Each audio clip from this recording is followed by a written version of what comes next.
امام قاعدہ اخیرہ کے بعد کھڑا ہو گیا، مسبوق نے اس کا اتباع کیا، تو اب کیا حکم ہے؟ چنانچہ اگر امام آخری قاعدے کے بعد بھول سے کھڑا ہو گیا،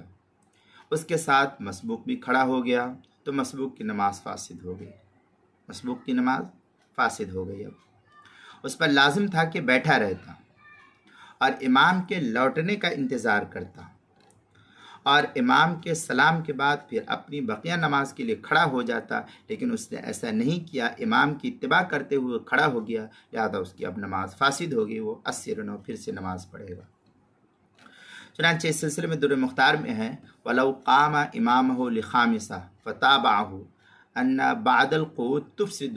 وَإِلَّا لَا حَتَّى يُقَيِّدُ الْخَامِسَةَ بِالسَّجْدَةٍ۔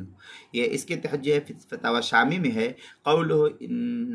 بَعْدَ الْقُعُودِ أي قعود الإمام القعدة الأخيرة قوله تفسد أي صلاة المسبوق لأنه اقتداء في موضع الانفراد۔ اس طریقے کی عبارت جو ہے فتاوی شامی جلد نمبر 1 صفحہ نمبر 599 پر اس کو نقل کیا، کتاب الصلاۃ باب الامامہ مطلب فی احکام المسبوق والمدرک واللاحق، جو HM سعید کراچی پاکستان کا چھپا ہوا نسخہ اس کے اندر۔ اسی طریقے سے نماز کے مسائل کا انسائکلوپیڈیا جلد نمبر 1 صفحہ نمبر 149 اور 150، حروف تہجی الف، عنوان ہے امام قاعدہ اخیرہ کے بعد کھڑا ہو گیا، مسبوق نے اس کا اتباع کیا، اس عنوان کے تحت جو ہے اس مسئلے کی تفصیل نقل کی گئی ہے۔